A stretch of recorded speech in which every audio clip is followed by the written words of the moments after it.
The story of the Assateague people begins not in a single moment of time, but in the timeless rhythms of a land defined by its waters. Their very name, Assateague, means swiftly moving water in the Algonquian language they spoke. This name is a profound marker of their identity, anchoring them to a coastal existence on the Atlantic side of the Delmarva Peninsula, a region that today encompasses parts of Maryland, Virginia, and Delaware. The name is more than a label.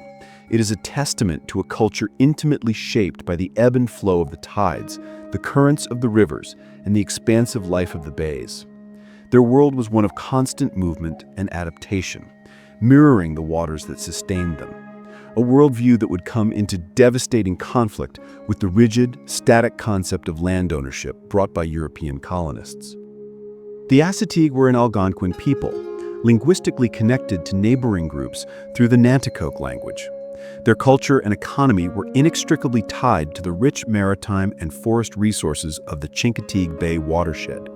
Their way of life was a delicate balance of hunting, fishing, crabbing, fowling, and gathering wild foods from the forests. This was a society of skilled artisans and traders, as evidenced by their manufacture and exchange of shell beads, a key component of their economic system. The creation of these beads suggests a sophisticated pre-contact economy, one with its own established systems of value and commerce that extended beyond their immediate territory. This vibrant, self-sufficient society existed for centuries, with evidence of their presence, including hunting camps found at locations that would later be transformed by colonial settlement, such as the site of the historic Ratcliffe House. The spiritual life of the Assateague was as rich and complex as their physical world. A central and particularly distinctive aspect of their culture was their funerary rites, a multi-stage process rooted in a deep reverence for their ancestors. The Assateague practiced excarnation, a ritual where the bodies of the deceased were placed in a log structure where the flesh was allowed to decompose.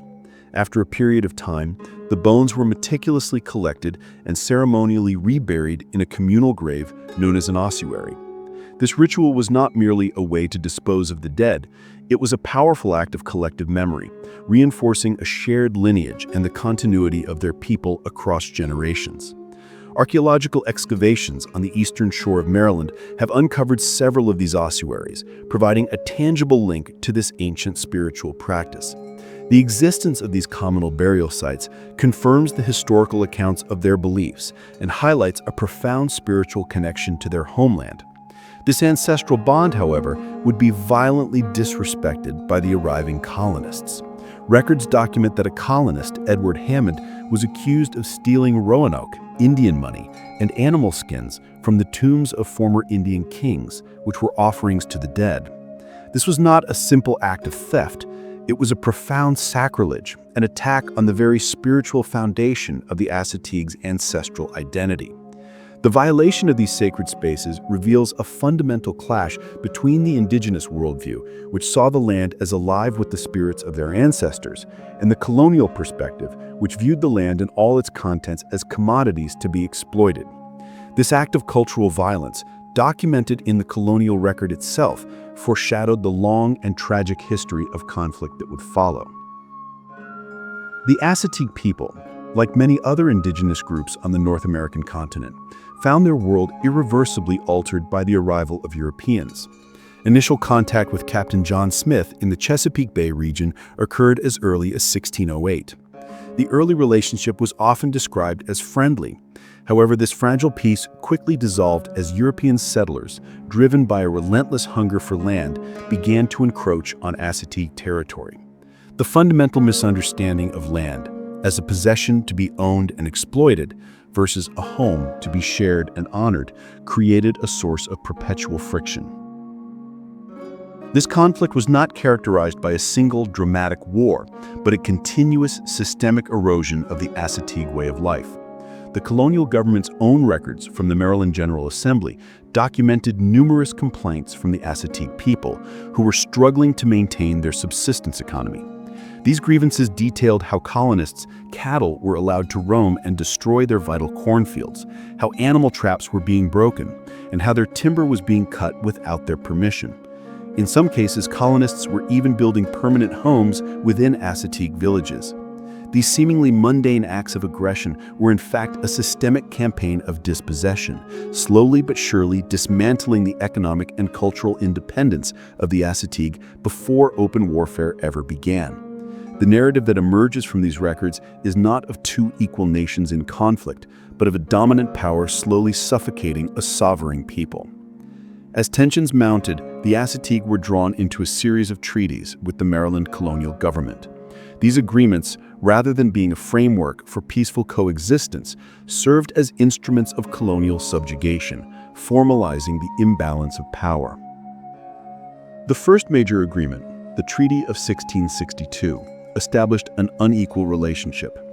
It stipulated that for every colonist who took land in Assateague territory, a payment of 6 match coats was to be given to the tribal leader, whom the English inaccurately referred to as the emperor. The treaty also required the Assateague to return any runaway enslaved person for a reward of 1 match coat. This payment system and the language of the treaty itself reveal the colonial mindset. The Assateague were not being recognized as a sovereign nation capable of entering into equal agreements. They were being converted into a dependent entity whose land could be purchased and whose labor could be co-opted for the colonial economy. The use of European titles like emperor and king by the colonists was an attempt to impose a familiar political hierarchy onto a foreign society, demonstrating a profound lack of understanding and respect for indigenous governance. This subjugation deepened with the Peace Treaty of 2015, which was signed between the Assateague leader, Noslam, the king of the Pocomoks, Wasangi, and Governor Charles Calvert of Maryland. The terms of this treaty further eroded Assateague autonomy. It placed strict rules on their daily lives, such as forbidding them to enter a colonial settlement with painted faces or weapons. If an Assateague person met a colonist in the woods, they were required to immediately throw down his arms to avoid being deemed hostile and killed.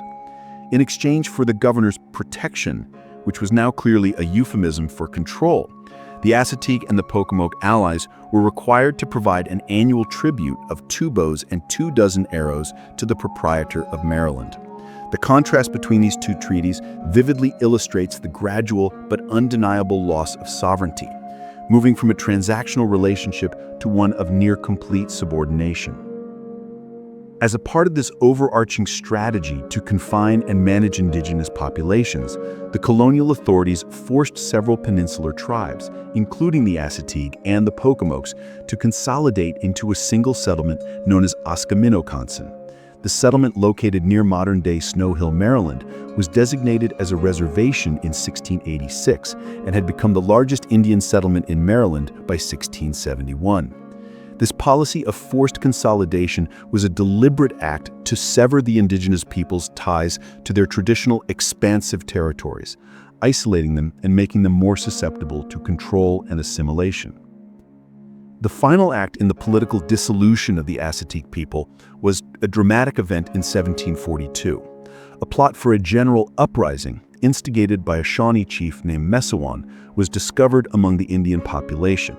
While the details of the plot remain murky, the colonial government's response was decisive. They used the pretense of the uprising to completely dismantle the Assateague's political structure.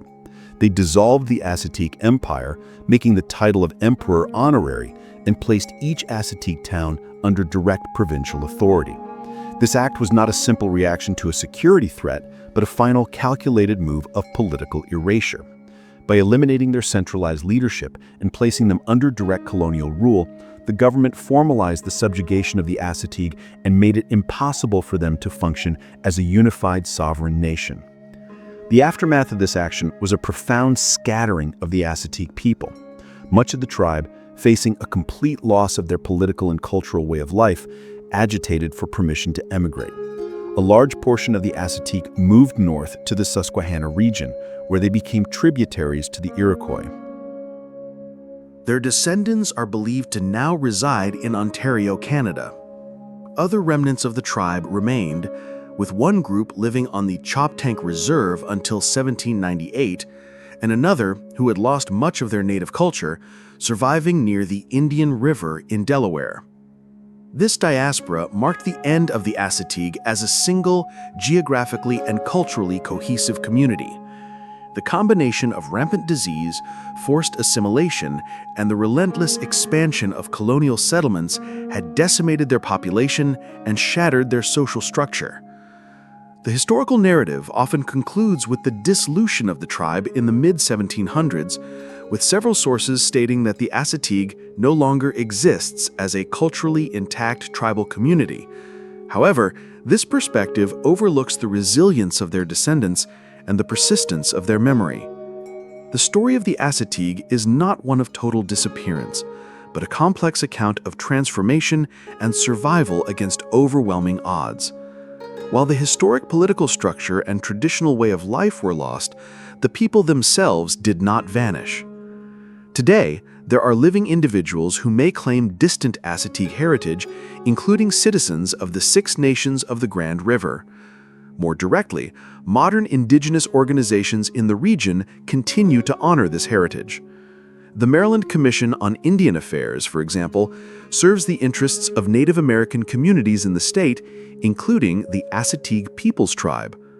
This suggests that despite the historical declaration of their extinction, the memory and identity of the Assateague persist and are being reclaimed in the modern era. Tangible remnants of their story also exist in the public sphere. The world-famous artist Peter Toth created a totem pole in Ocean City, Maryland as a tribute to the Assateague people, which now stands in Inlet Park. This memorial is an external recognition of a history that might otherwise be forgotten. However, the most meaningful preservation work today is being driven by the indigenous communities themselves, often in partnership with state agencies. The Maryland Commission on Indian Affairs works to aid in state and federal tribal recognition and to organize and maintain resources on Native American history and culture. These efforts are crucial because much of the pre-contact and early contact indigenous history has been physically built over and erased by centuries of colonial and modern development. The ongoing work of these groups and their descendants to protect archaeological sites, preserve cultural traditions, and advocate for their rights ensures that the story of the Assateague people, the people of swiftly moving water, will not be silenced by the tides of history.